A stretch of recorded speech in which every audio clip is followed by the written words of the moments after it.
Freedom is the desire of every human heart.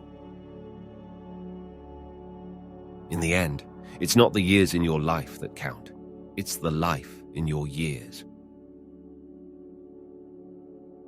The best hope for peace in our world is the expansion of freedom in all the world.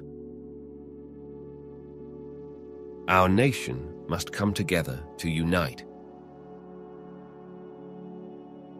I want to be the peace president. We must never forget who we are or where we have come from. I just want you to know that when we talk about war, we're really talking about peace. I believe in the transformational power of liberty. The advance of freedom is the calling of our time. It is the calling of our country. The United States is a friend to the people of Iraq. We're making good progress in Afghanistan, but it is a tough fight. To those of you who received honors, awards, and distinctions, I say, well done. A great nation does not hide its history. It faces its flaws and corrects them. I believe the most solemn duty of the American president is to protect the American people. I'm hopeful. I know there is a lot of ambition in Washington, obviously, but I hope the ambitious realize that they are more likely to succeed with success as opposed to failure.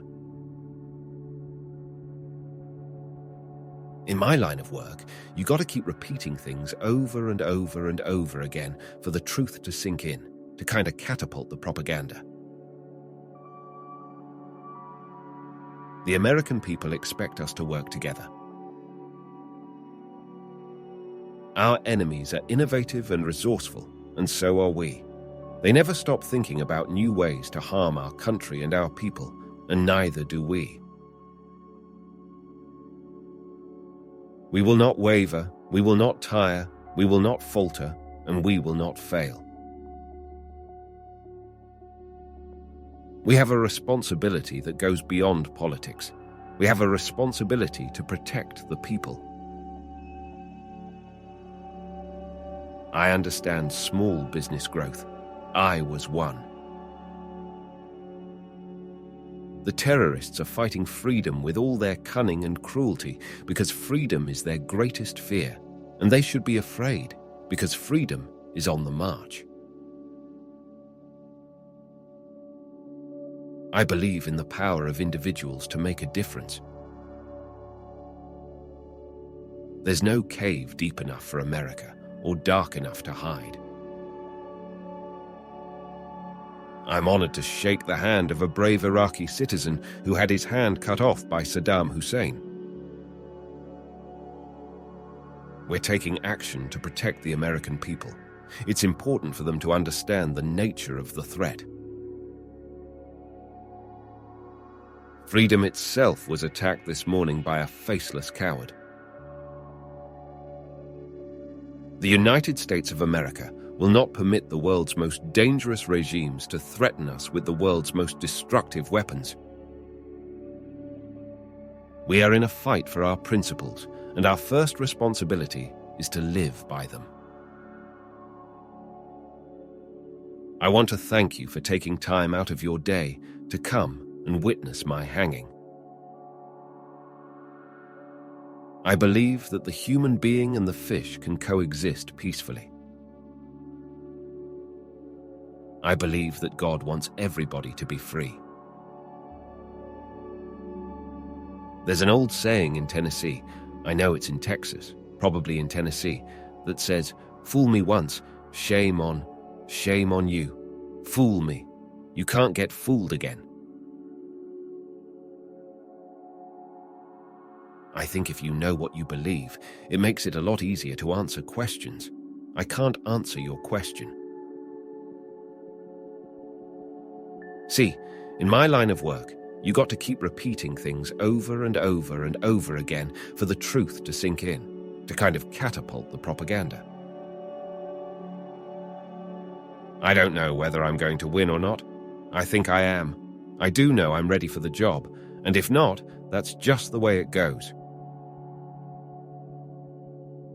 I'm the commander. See, I don't need to explain. I do not need to explain why I say things. That's the interesting thing about being the president. Maybe somebody needs to explain to me why they say something, but I don't feel like I owe anybody an explanation. I'm a war president.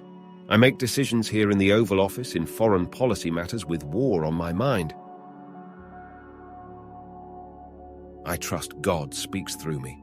Without that, I couldn't do my job. I'm going to spend a lot of time on Social Security. I enjoy it. I enjoy taking on the issue. I guess it's the mother in me. One of the great things about books is sometimes there are some fantastic pictures. I'll be long gone before some smart person ever figures out what happened inside this Oval Office.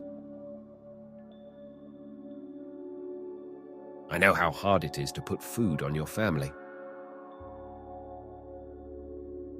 This notion that the United States is getting ready to attack Iran is simply ridiculous. And having said that, all options are on the table. If you're sick and tired of the politics of cynicism and polls and principles, come and join this campaign.